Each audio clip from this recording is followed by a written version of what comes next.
right, shalom, shalom to the whole full elect of the nation of Israel. We're going to start off this lesson by giving all praises and honor and glory to Yahweh, Yahweh, Bahashem, Hashem, Yahushua, Hashem, Hakadash. Double honor to the apostles, elders, and bishops, all right, of Great Millstone who rule well and have taught us this word in truth and sincerity. And peace and mercy to the whole full elect, starting with the 144,000. It's pushing this word in truth and sincerity across the four corners of the earth. So in today's class, the lesson is going to be based upon Wisdom of Solomon, the 5th chapter. Continue on with the previous title, the Reward of the Righteous, Part 2, because we had gotten to the 13th verse, and there's about 23 verses. So we're going to read the rest of that chapter. And Lord willing, this lesson is edifying, going into the spirit, man. So, any opening precepts or statements before we get ready into it? Yeah, I have one in Ecclesiastes. 2 precepts actually from there. Okay. I'd like to bring that out because the first precept of this chapter that we're going through sums up the whole matter. So this is Ecclesiastes 8:1 and 2. It says, who is as the wise man? And that's a question mark. All right. So we know that wise man is Yahushua first and foremost. Right. It starts with him. Let me just say it. Yahweh Bashem Yahushua. And it says, and who knoweth the interpretation of a thing? A man's wisdom making his face to shine, and the boldness of his face shall be changed. Right. Verse 2. No, that's real quick. That's really Take important. Take your time. Go ahead, bro. The boldness part, because as we creep in closer and closer to that great day of judgment, and really ultimately the hour of temptation, the boldness of the hopeful elect is going to increase, right? And that comes with obviously confidence. And we always go into the word confidence. It's a compound word, economy with fidance, going back to faith. So basically, as we get closer and closer to the hour of temptation, the elect are going to be emboldened with more faith. You know, they're going to have a colder or more bold faith, all right, an approach to Yahweh Bashem Shai, or with Yahweh Bashem Shai. Yeah, beautiful. They're going to be another way of saying it. They're going to be the Lord's going to make them extreme, but they're going to be moving in humility.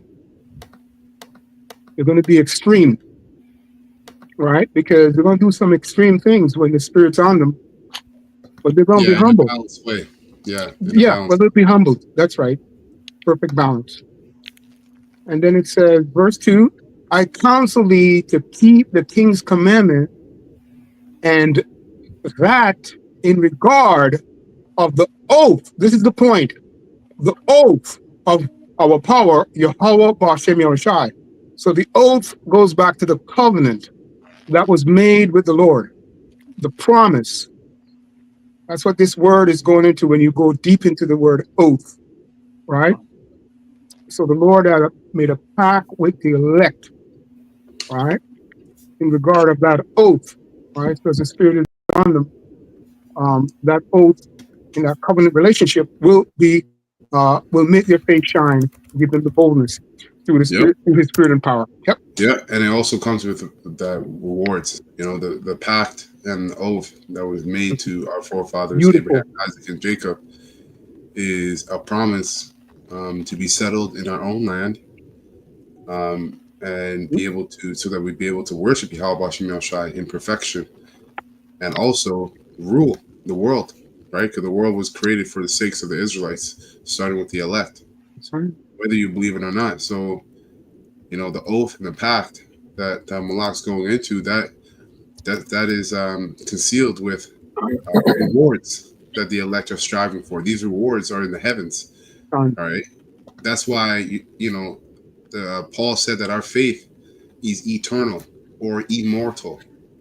because it's not here on earth. It's in the heavens, but it's going to be established on earth. That's right. Can I bring this out real quick? Go on. Wisdom of Solomon 12, verse 17. For when men will not believe that thou art of a full power, thou showest thy strength, and among them that know it, thou makest their boldness manifest. Right? Just going into the boldness, right? The elect, when they see certain things taking place that everyone else is bugging out about. For example, these Beautiful. orbs / UAPs / drones, right? These people are freaking out, don't know what it is. You know, all kinds of podcasters. Oh, it's the Anunnaki, it's Nibiru, it's Planet X, right? That's right. It's beyond the ice wall, all kind of madness. Yeah, but yeah, exactly, Khan. But the elect, you know, we get excited when we see these things. We get emboldened. Yeah, You know, we know our redemption draweth nigh when we're seeing these things happen. exactly. Can I read this for you real quick? Yeah, man, bring it on. Shema, the word bold in the etymology. Quick definition: it says the meaning requiring or exhibiting courage. Right. So we're going to be brought, and it also goes into overstepping usual bounds, standing out to view. So Lord, like Malak was using the word extreme. The Lord is going to put the elect in extreme situations that are out of bounds, out of the ordinary, out of the norm, right?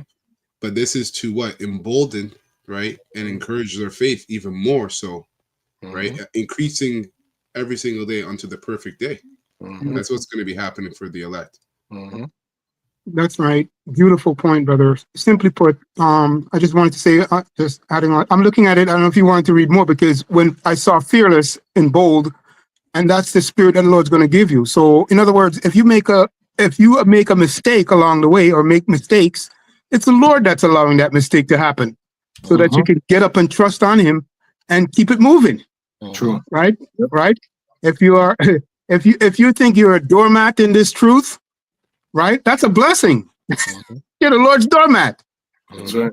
If you think that you're high, you're the Lord's high man, but you're going to be humble about it in spirit and in truth, right? So when the Lord bring the heat, you do like Daniel and the rest of the prophets, as the Spirit gives us the encouragement to not only discern, but to realize, wow, before honor comes humility. That's it. Yeah, because you have fear of the world and you have fear of the Lord. That's right. Right. So we're gonna have, when it's said that we're gonna be fearless, means that our fear is not tied to the world.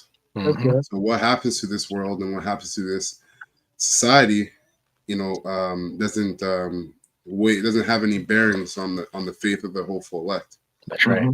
That's right. Beautiful. Our fear is to Yahweh Shem Yoshai, our guide. The one that makes us bold. Yep, that's it. Go ahead. So go ahead. Slakia. I was just gonna say, the scriptures say, at destruction and famine thou shalt laugh. Exactly. So what kind of spirit is the Most High going to give the hopeful elect to be like that in that day? I got a precept. Come. This is 1 Peter chapter 4, verse 16. It says, "Yet if any man suffer as a Christian, let him not be ashamed, but let him glorify the Most High on his behalf. For the time has come that judgment must begin at the house of the Most High. And if it first begin at us, what shall then be of them that obey not the gospel of Yahweh? And if the righteous scarcely be saved, where shall the ungodly and the sinner appear? Wherefore, them that suffer according to the will of the Most High commit the keeping of their souls to him in well-doing, as unto a faithful Creator." I'm just going to the point of the elect going through hardship, because it says the righteous will be scarcely saved. If you're going to be scarcely saved, that means hard times are going to come. It's going to be to the point where you're going to be saved at the last end, or something very, very scary is going to happen to you, and then the Lord is just going to intervene and deliver you. Your head might be at the chopping block at the guillotine, and then when that guy's about to pull that lever down, then boom, you're saved. So I'm just using that for an example. Of course, yeah. Those are some of the things that the elect are going to go through. That's right. Godly fear. That was okay. Yeah, the guillotine hits your neck and shatters. It doesn't carry you all the way. Yeah. Okay. So, getting into Wisdom of Solomon, chapter 5 and 11. I'll start at 11. We left off at 13, but I'll start at 11 just to get the or I'll start at 12. Yeah, 11, just to gather context. It says, or when a bird hath flown through the air, there is no token of her way to be found, but the light air being beaten with the stroke of her wings and parted with the violent noise and motion of them is passed through, and therein afterwards no signs where she went is to be found. Or like as when an arrow is shot at a mark, it parteth the air, which immediately cometh together again, so that a man cannot know where it went through. Even so these analogies are likened to the wicked, as he's about to get into. Even so, we in like manner, as soon as we were born, began to draw to our end, right? So as soon as we're born, we begin dying. Okay. And it says, and had no sign of virtue to show, but were consumed in our own wickedness. And that's every single one of us before Yahweh Shemel Shai reveals his truth unto us. We were consumed in our own wickedness. And that's 2/3 of Israel. They're consumed in their wickedness. And they're going to be destroyed for that. They're going to be judged for that. The world is consumed in wickedness. Right? America is going to be destroyed for that. It says, verse 14, for the hope of the ungodly is like dust that is blown away with the wind, like a thin froth that is driven away with storm, like as the smoke which is dispersed here and there with a tempest, and passes away as the remembrance of a gust that tarrieth but a day. Okay, so essentially the Lord is saying the hope of the elite of the wicked, the ungodly, starting with the wicked elite on down to the average everyday, or the average 2/3 Israelite. We know Esau and his people are 2-time losers, and you got the heathens as well that join hand in hand with them. Their hope of this kingdom continuing is completely vain. That's right. That's basically what Solomon was saying. It's completely vain, because at the end of the day, the righteous will always prevail. And Esau, Edom, he makes movies about the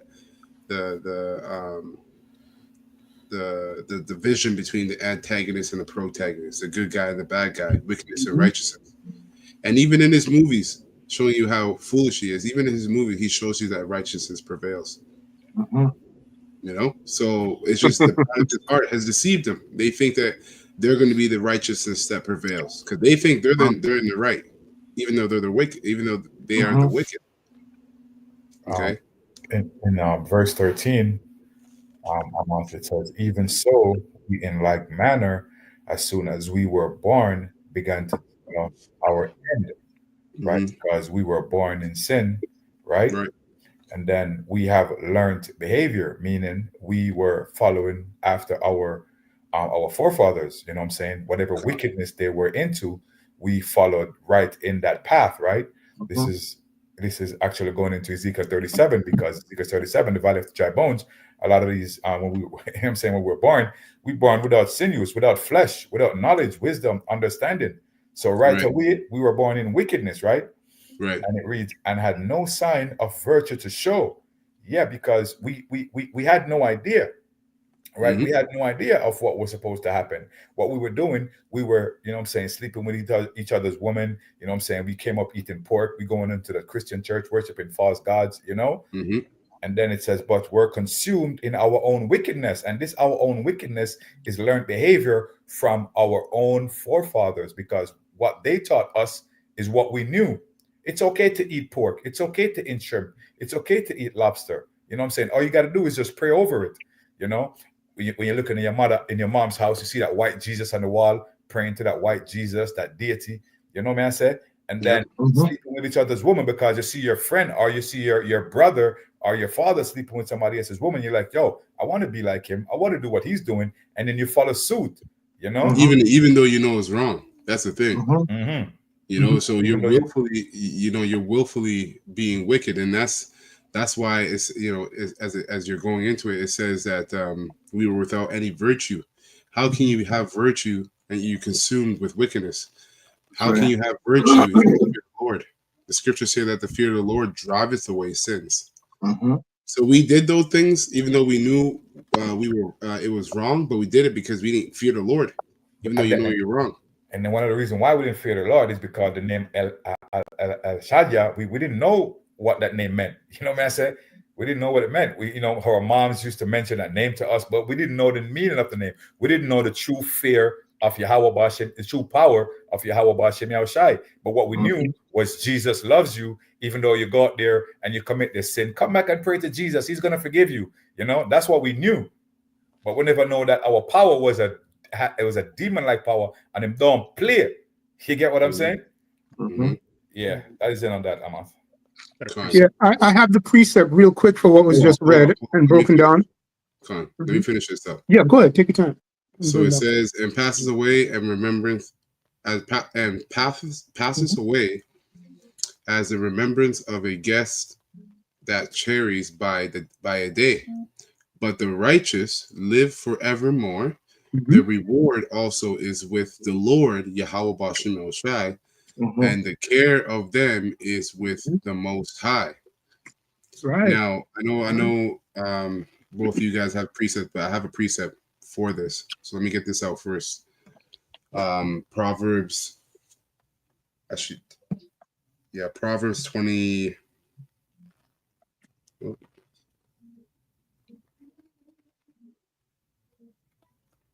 Proverbs 24, and I'll start at 19 in NLT, and it reads, don't fret because of evildoers.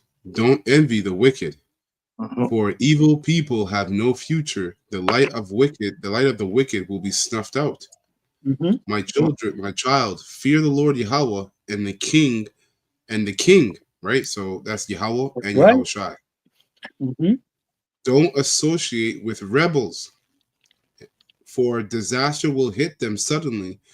Who knows what punishment will come from the Lord Yahweh and the king, again, being Yahweh Shai. Now I'm going to jump from here to Amos. Amos 9:1. It says here, I saw the Lord Yahweh standing upon the altar, and he said, smite the lintel of the door, that the post may shake, and cut them in the head, and cut them in the head, all of them, and I will slay the last of them with the sword. He that fleeth from them shall not flee away, and he that escapeth of them shall not be delivered. It says, though they dig into hell, right? Talking about, you know, Esau and the elites, the wicked elites of Esau and the rest of the heathens. Okay, though they dig into hell, thence shall my hand take them. Though they climb up into heaven, thence will I bring them down. And though they hide themselves in the top of Carmel, I will search and take them out of thence. And though they be hid from the sight, from my sight in the bottom of the sea, thence will I command the serpent, and he shall bite them. So the reward, when it goes into how the wicked and their hope is nothing but like fleet is vanity, this is why. because you can't hide from Yahweh Bashem Yahushai, That's right. as he is a demon-like power, and he's a power of judgment as well. All his ways are judgment, right? So the sentence has been out, and the sentence is being spoken by the prophets of Yahweh Bashem Yahushai. Now judgment is going to be played out at a high level in 2025. Okay, hence why the elect, the hopeful elect, they will receive the rewards. They will see the reward. Right. Finishing up, it says, verse 4, and though they go into captivity before their enemies, thence will I command the sword, and it shall slay them. And that's what happened to us, because when you go into this chapter, it's really talking about Israel, Judah, right? And the Lord said that all the curses that fall upon us will fall upon our enemies. So our enemies, Esau, Edom, and the heathens, are going to be in captivity under the Israelites, starting with the hopeful elect. And the sword, all right, is going to be applied to them, which is a killing instrument of any kind, spiritual powers of whatsoever. So it goes on to say, and this is righteous. Okay, this is what the Heavenly Father, Yahweh, who the world ignorantly calls God, and the Son Yahweh Shai decree. It says, thence will I command the sword, and it shall slay them, and I will set mine eyes upon them for evil and not for good. So the Most High's eyes, which are his angels, they have a mind to bring about bad time to the wicked, to the ungodly, right? Both in this time and in the kingdom of heaven. That's right. Verse 5, and the Lord Yahweh, power of hosts, is he that touches the land, and it shall melt, and all that dwell therein shall mourn, and it shall rise up wholly like a flood. Those missiles are going to come down like a flood on America, Babylon the Great.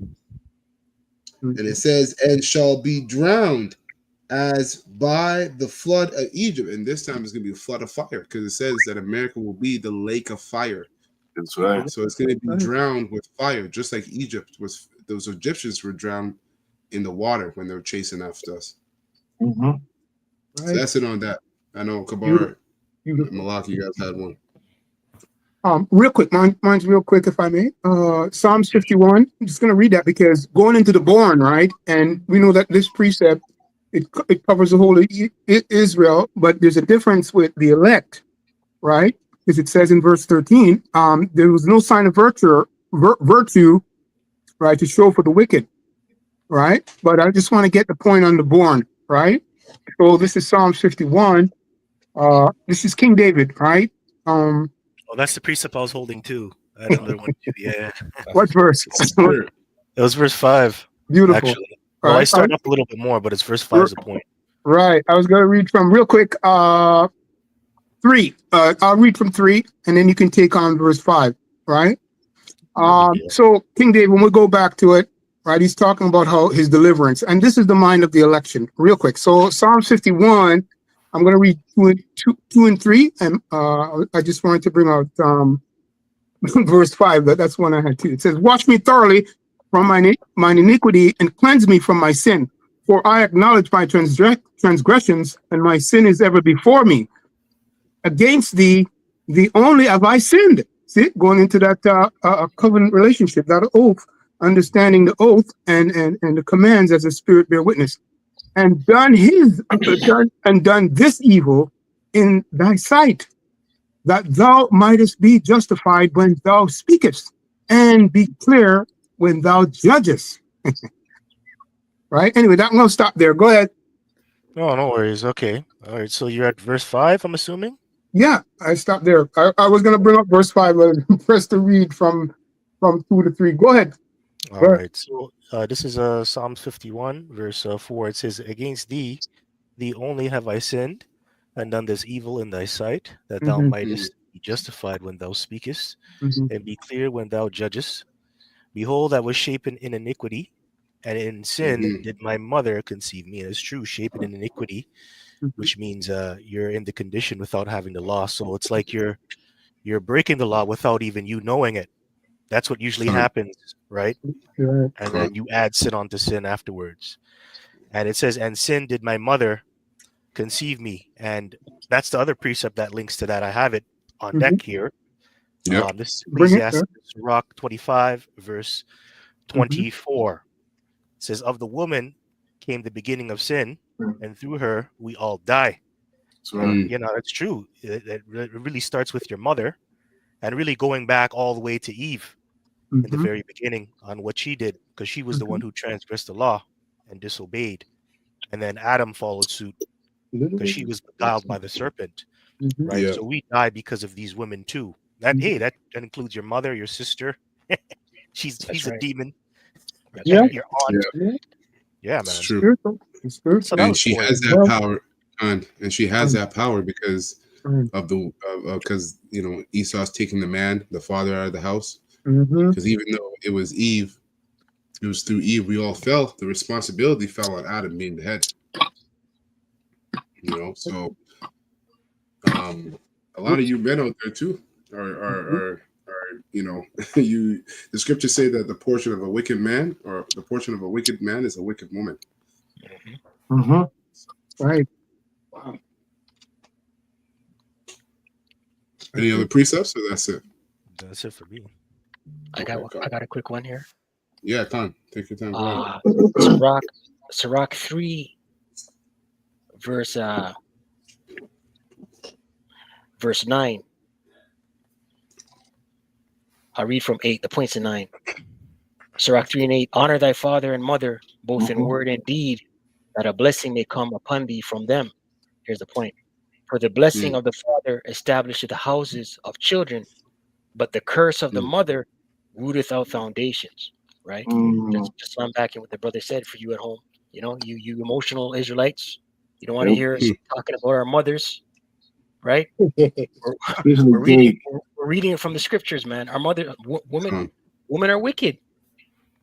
Simple. Yeah. Yeah, they bring the doctrine of emotionalism and it come hard. We call the feminine men. Go ahead, brother.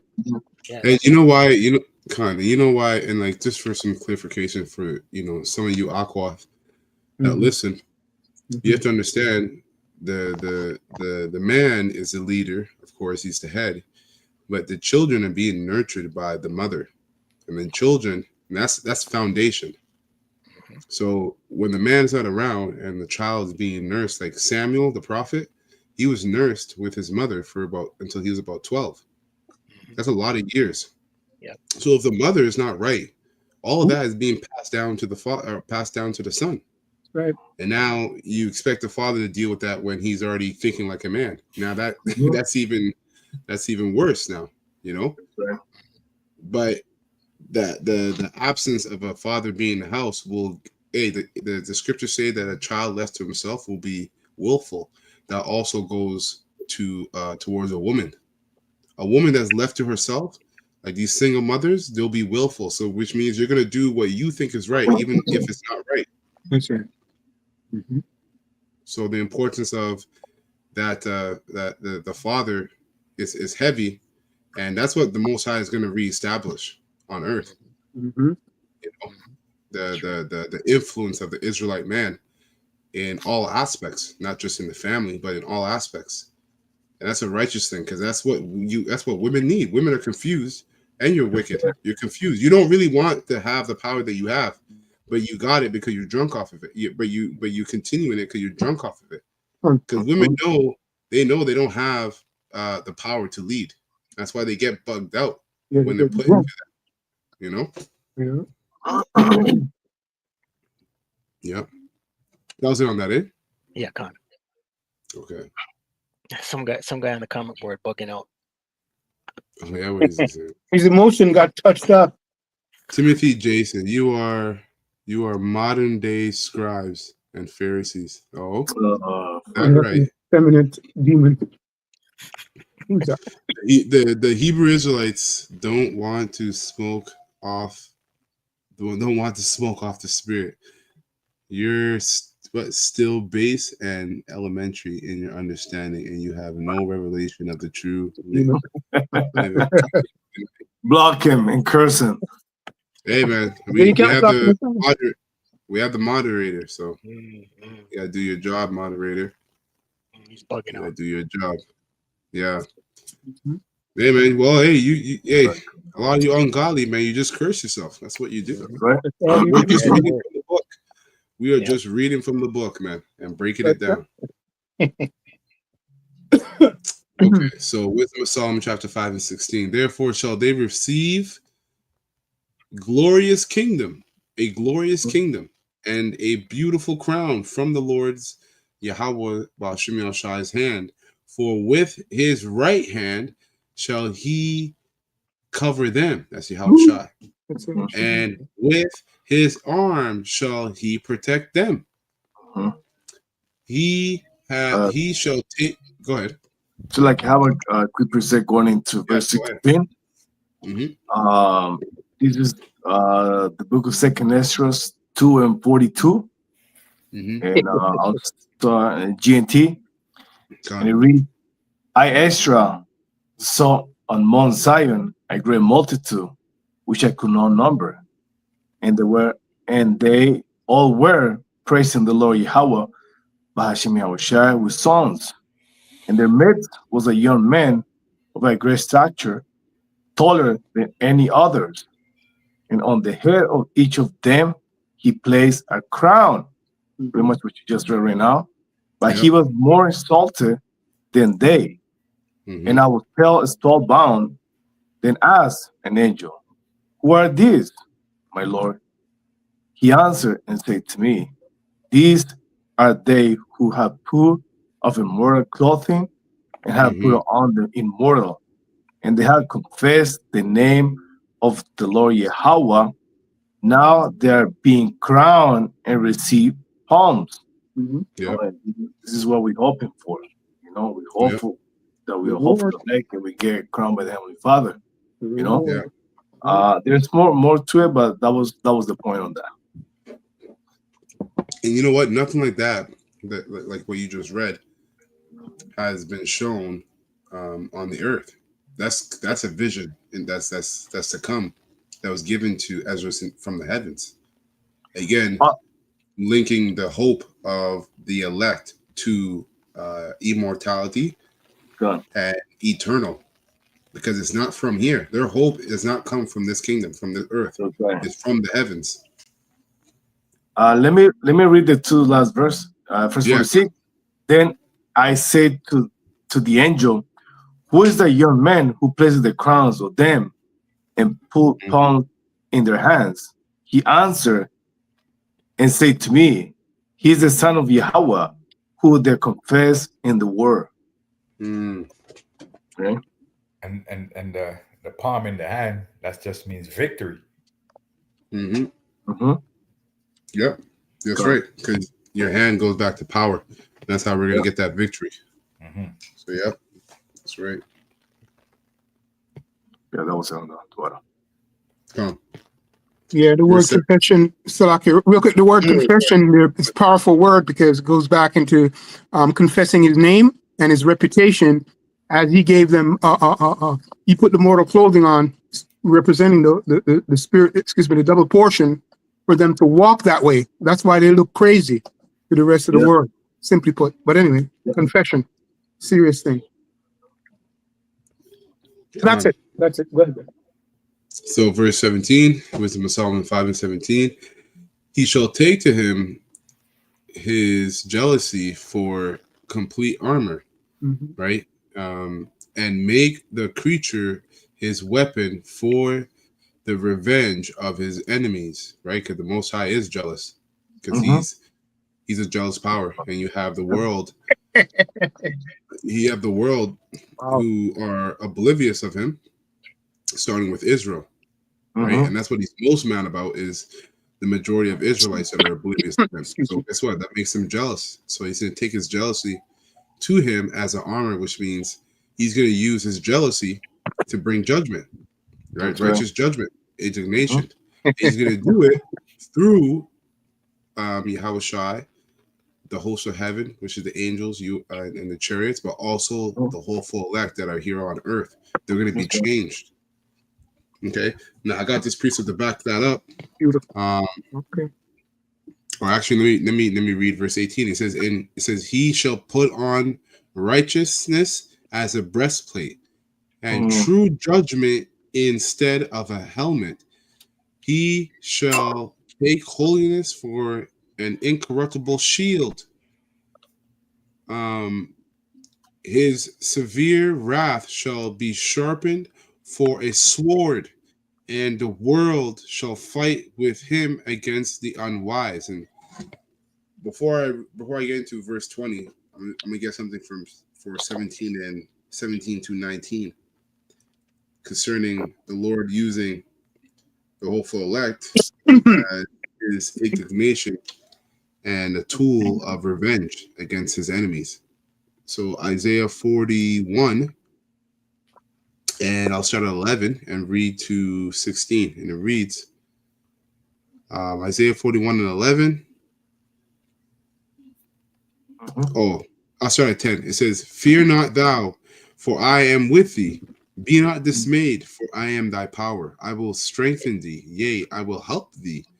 Yea, I will uphold thee with the right hand of my righteousness. So Yahweh Shai is the one that's going to come with the rewards to change the elect and crown them with power, like Ashar read.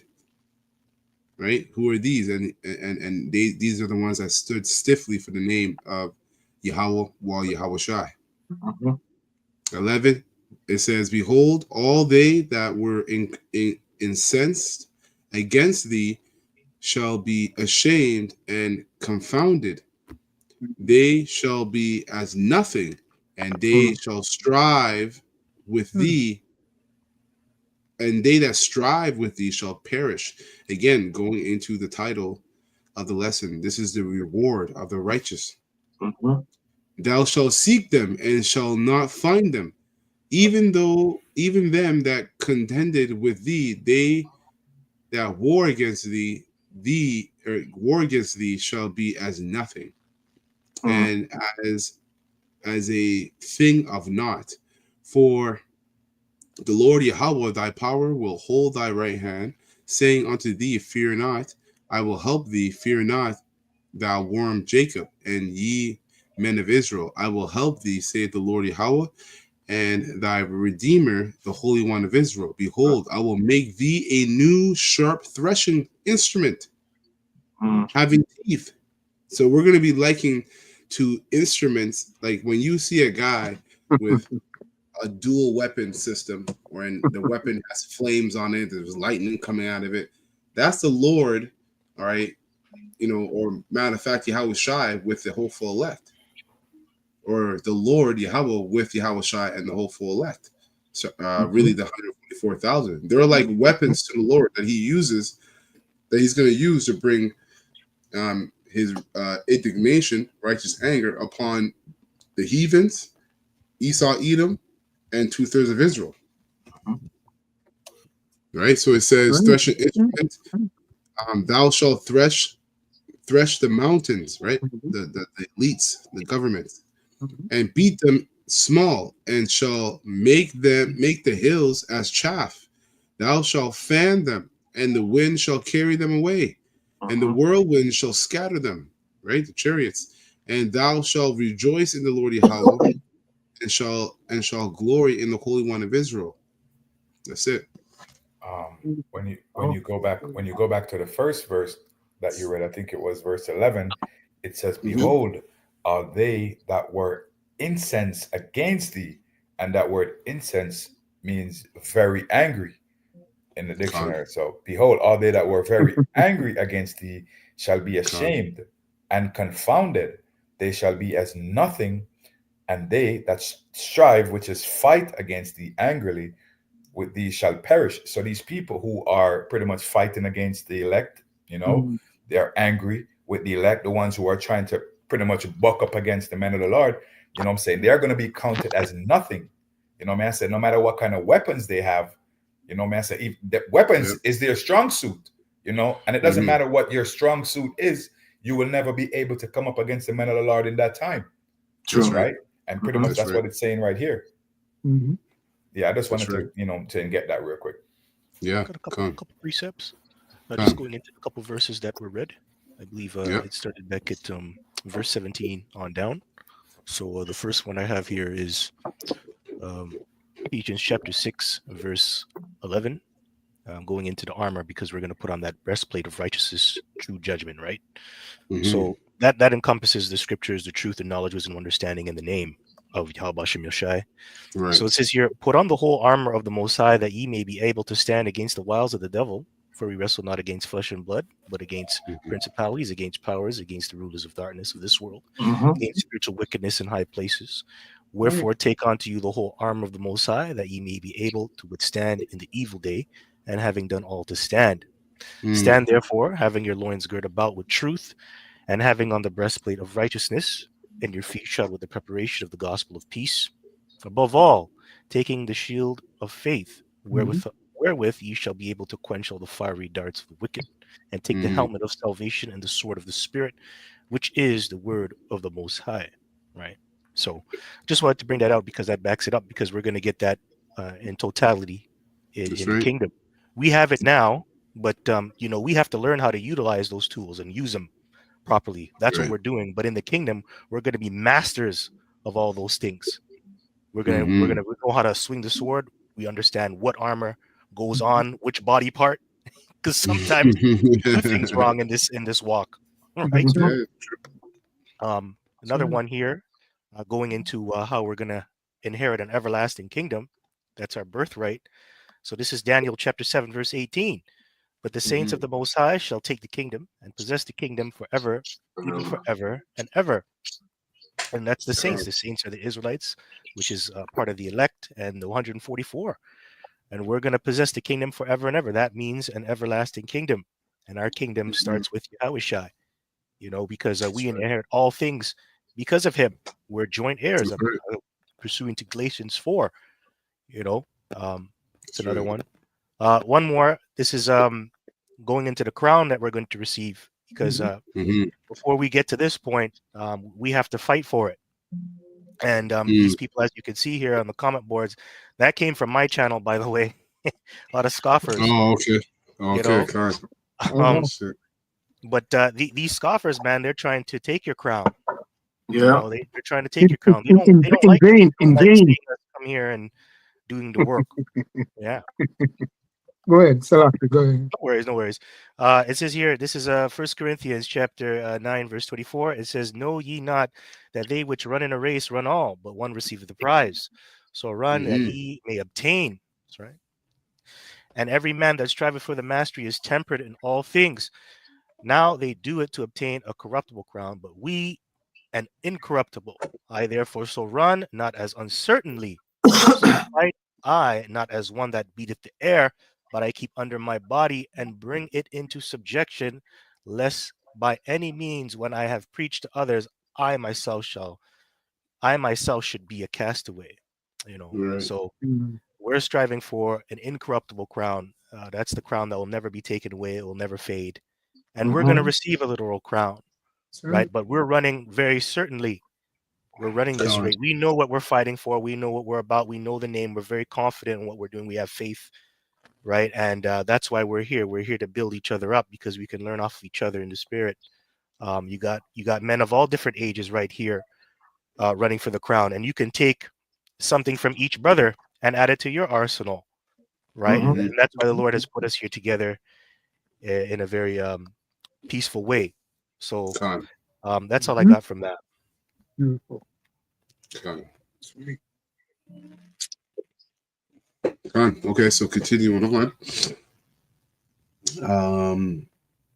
Wisdom of Psalm chapter 5, verse 20. It says, his severe wrath shall he sharpen for a sword, and the world shall fight with him against the unwise. Right? And ultimately, we look at what the Lord is going to do with America, Babylon the Great, and their so-called allies. You're going to find them turn on America. These nations, the Most High is going to, he said he's going to put it in their minds to fight against this whore, evidently. So this whore will have all their so-called allies bombing them, fighting against them. Then exactly. And then the presence of Yahweh Shai in the host of heaven is going to get this whore and all her enemies, all right, to band together to fight against Yahweh Shai and the whole full elect. Okay, Yeah, so it's like when you mess up your credit. No one will do business with you. It's the same with America. You know, everyone's just cut them off and done with this place. True. That's right. And it says, so verse 21, then shall the right aiming thunderbolts go abroad, and from the clouds, right? Chariots, UFOs, UAPs, they're calling them drones. Those are the chariots of the Heavenly Father Yahweh, while Yahweh Shai. And from clouds, as from a well-drawn bow, shall they fire their mark to their mark. So the chariots are going to zap individuals. So which means it's personal. So the chariots are they're going to exemplify Yahweh's personal anger towards the earth, towards wickedness. And also, they're not going to miss their mark. It says, and hailstones full of wrath shall be cast as out of a stone bow, and the water of the sea shall rage against them, and floods shall cruelly drown them. Yea, a mighty wind shall stand up against them, as like a storm shall blow them away. Thus iniquity shall lay waste to the whole earth, and ill dealings shall overthrow the thrones of the mighty, because those ill dealings at the top wicked elite, all right, which the top wicked elite were doing, all right, and were immersed in, those are there's judgments for those, there's consequences for those things. That's right. Right, and the Most High is going to he's going to overthrow their thrones, so their rulerships. Which means he's going to bring power. He's going to bring power that's going to basically dominate the power that they have, just like Moses when he came to Egypt, and the Magi's that they did their their magic work. They made a snake. Moses made a snake, and they actually had two serpents, and Moses had one serpent, and Moses' serpent overtook both of their serpents, showing you the power that Moses was coming in was a power that's going to overpower Egypt. It's the same thing that's going to happen to America. The power of Yahweh Shem Shai is going to overthrow America and Esau Edom's rulership and the heathens. Can I just jump into verse 22 real quick? Sure. It says, and hailstones full of wrath shall be cast as out of a stone bow. When you look up a stone bow, for people who don't know what a stone bow is, it's actually like an arrow, bow and arrow, right? So, and it says, and the water of the sea shall rage against them. So that stone bow is what's going to spit those arrows, which is going to hit Babylon the Great, which is going to cause the waters of the sea to go back and forth against them, right? And the floods shall cruelly drown them. So a lot of people are going to die from, like you said, zapping from the chariots. A lot of people are going to die from these arrows that are going to be shooting from their allies, of course, and from Russia and China and all these other places. And then a lot of people are going to die from the waters drowning them, because there's going to be tsunamis from all these, from the earth rocking to and fro. I forgot what precept that is, right? And it says, and the floods shall cruelly drown them, which I just spoke about, right? And this is like when you pretty much look up these words in these precepts, and you can actually see what it means. You can actually visualize what is going to take place, right? And that is the mind of Yahweh Shem Yahushai. You know what I said? That's right, man. Look at it. When you Google a stone bow, take a look at a stone bow. Yeah, but man, well, the missiles are stones. This we know, right? In a general sense, stones, right? Brimstone, coals of fire, right? Simply put, the missile specifically. And then it talks about, we read where it talks about coming also from the chariots. The Lord's concentrated fire. Okay. That's something else. If I may, if brothers don't have anything, can I bring out just one more on this on the clouds and also the hailstones? I have one after you. Right, real quick. So this is King David again. Psalms, he was prophesying. Psalms 18:11. I'm going to just read to 13. It says, he made darkness his secret place. His pavilion round about him were dark waters and thick clouds of the skies. Verse 12. And the brightness that was before him is thick clouds, past, hailstones, and coals of fire. Here's the point.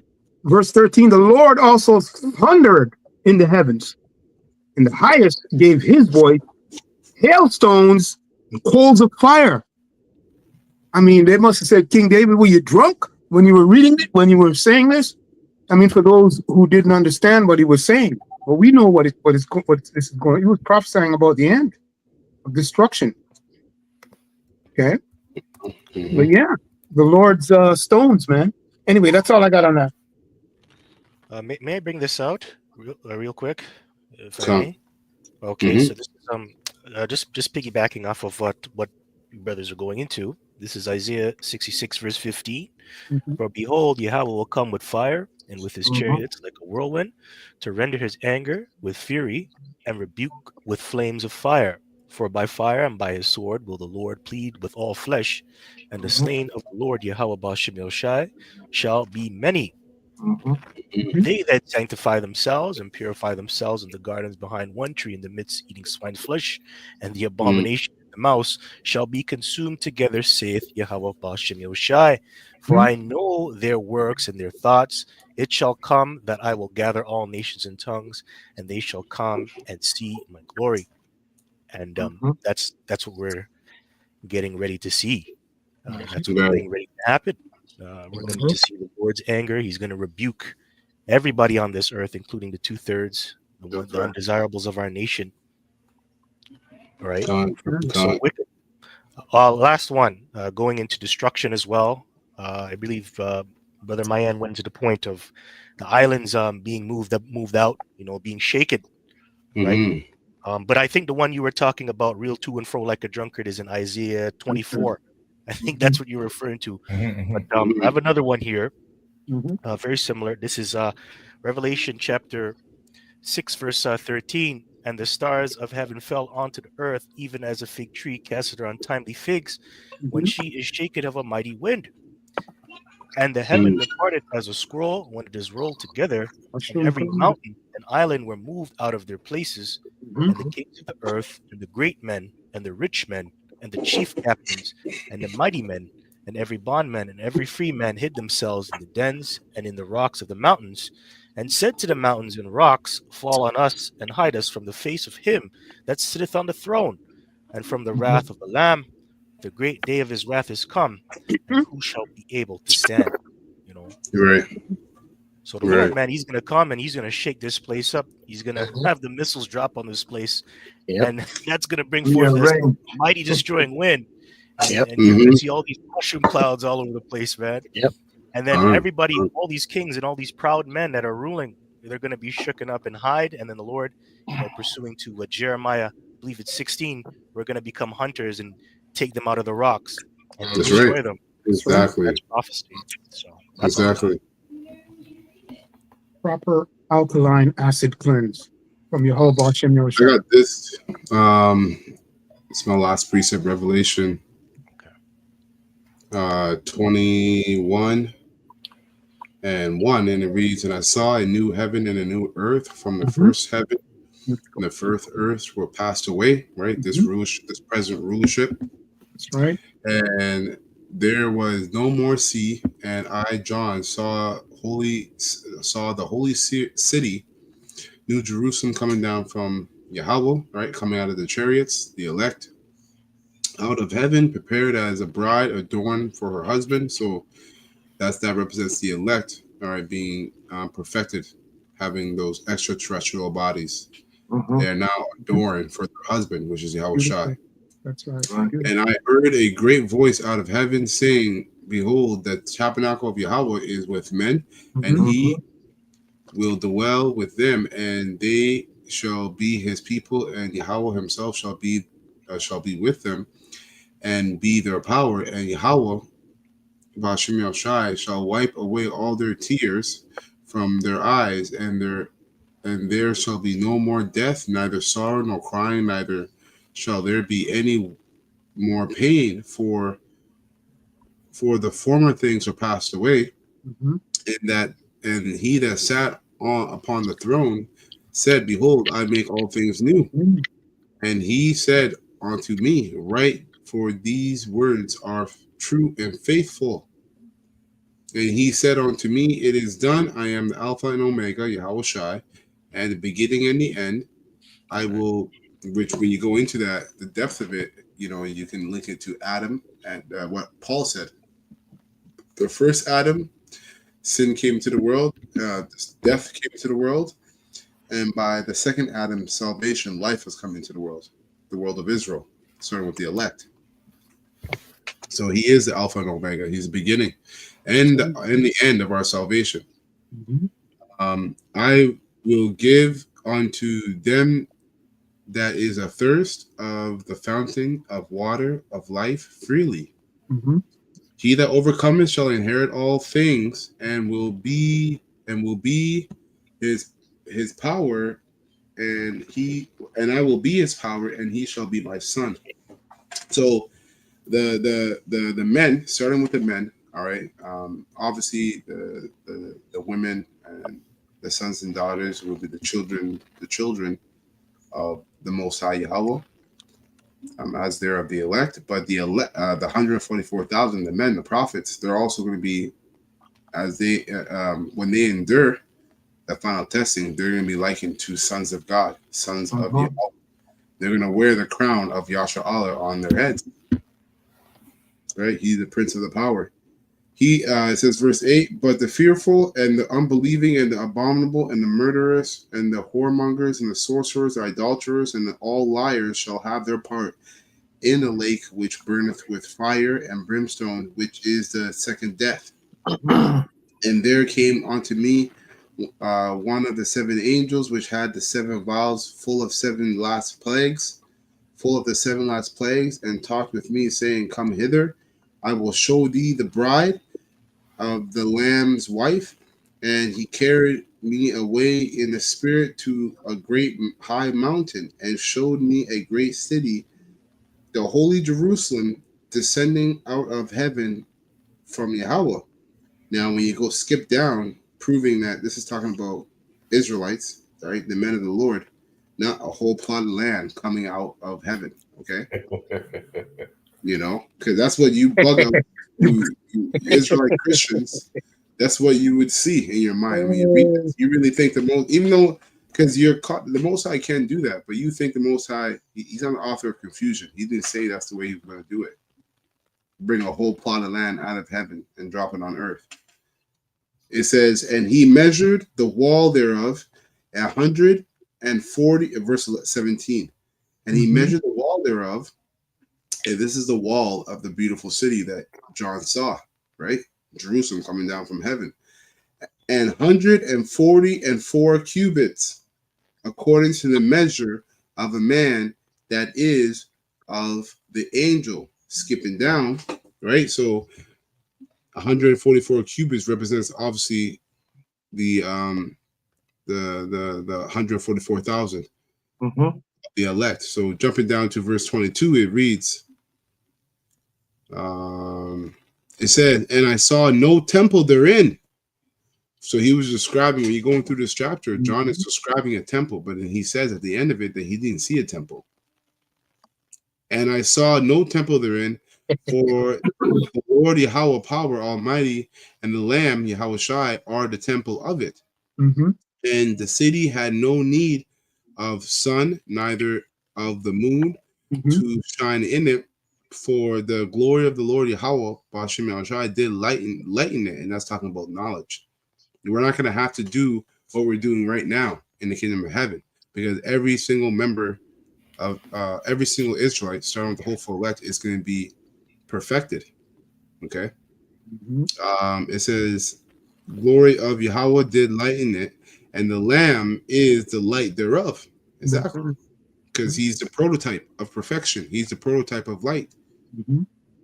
It says, and the nations of them which are saved shall walk in the light of it. And those nations are Israelites, the elect. Because each tribe of Israel, of the nation of Israel, is likened to a nation. The nations he's talking about are the elect. Right? It says, and the nations of the which are saved shall walk in the light of it, and the kings of the earth do bring their glory and honor onto it.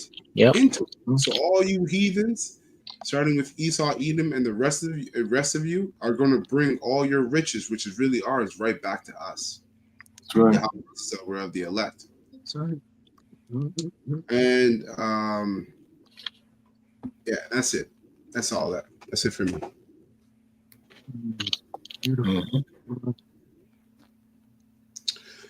Gone. All right. So, any lasting precepts or statements before we close up?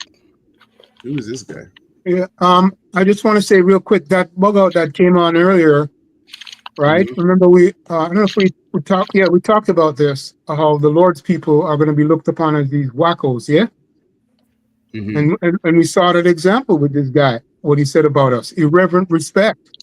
But brother, this is not about us, man. This is about Yahweh Shem Yoshai. He's getting us out of here. He's getting us ready, right? So that character that came on and said that we were, right? He called us a weird name. You see? So that's how the elect, the hopeful elect, well, I'm going to say the Lord's elect, select, are going to be looked upon as madmen, right? But right? Right? Spirit none that is wicked, okay? Because the Lord is not going to spare them. The Lord is very possessive.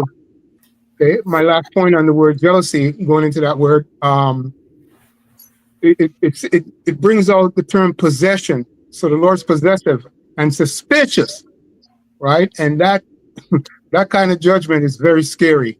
You know what? That's it. That's all I got. Go ahead, brother.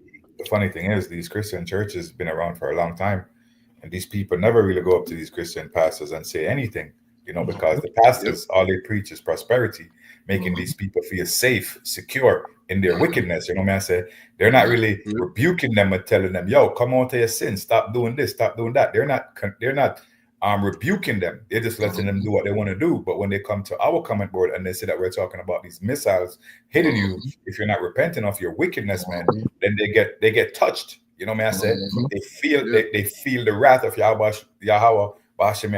Shai through our message, right? Which is how it's supposed to be, because Yahweh Shai is speaking to the men of the Lord.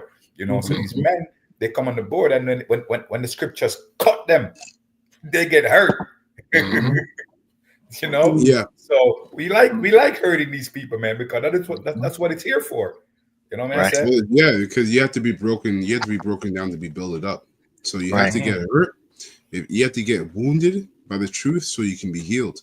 If you feel like, if you hear the truth and you never get wounded, guess what? That means you think you're perfect. Just like certain leaders of Israel that say, I look at Yahweh Shem El Shai's laws, and I don't break the laws of Yahweh Shem El Shai.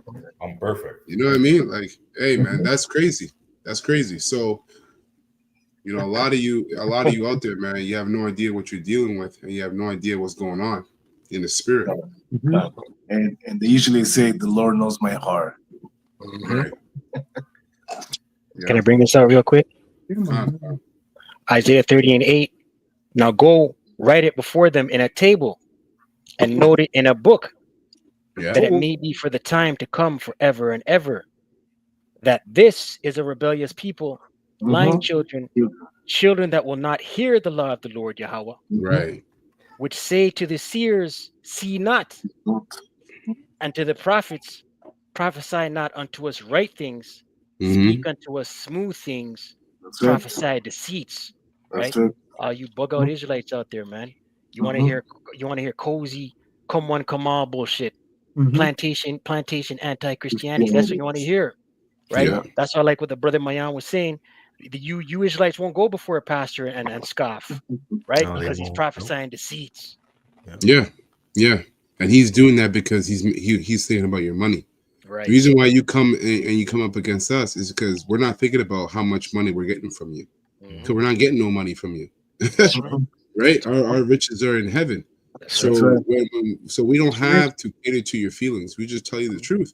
But those pastors, they're calculating how much money they get from each person of the congregation. All right. And if they want to keep their business going, they're not going to upset you because the customer is always right. That's right. That's right. That's true. Yeah, well, that's a good one. The Always customer is right. always right. Yeah, that's Beautiful marketing point, brother. 101, bro. Yeah, Beautiful point. good. Yeah. Yeah, that's a true definition of a poverty pimp, man. That's a true definition. Or that's Right. amazing. Yeah. It's funny, but the word keeps jumping out at me real quick. I just want to say it, pride, right? But you people out there, you never talk about self-congratulation, man. That's what you're all about. That's what this guy came up and all of these dum-dums, right? But we already know it, man. It's not something new to us, you know, but that's all self-congratulation in a nutshell, right? They never talk about that, but that's what this guy's doing and the rest of you coppers. Hey, keep doing it, man.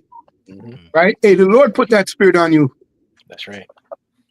Yeah, and he's the only one that's going to remove it. And you know how he's going to remove it. We read the last precept. We talk about that. We talk about those missiles. So that's it. That's right. Time. Okay. All right. So we'll close up. Low willingness is edifying to the whole full elect of the nation of Israel. Wisdom of Solomon, the 5th chapter, the reward of the righteous, part 2. All right. So Akim and Akwath that are sincere, stay in the spirit. 2025, this is going to be a heavy year, and we're going to be tried. But at the forefront of our minds is the fear of the Lord, which is linked to obedience, right? Obeying Yahweh Shema Shai rather than men, and having faith that Yahweh Shema Shai is going to protect us. Because when you choose to obey Yahweh, you have a target on your back in this kingdom, right? You're like a prey. You're a prey. That's right. So that's right. You gotta have faith. You gotta have faith. So we're gonna give all praises and honor and glory to Yahweh, Hashem, Yahushai, double honors to the apostles, elders, bishops of Great Millstone who rule well and have taught us this word in truth and sincerity. Peace and mercy to the whole full elect. All right, starting with 144,000 that's pushing this word in truth and sincerity across the four corners of the earth. The rest of you that sincerely believe as well. All right, above, Kwame Shalom, to the whole full elect. Shalom. So,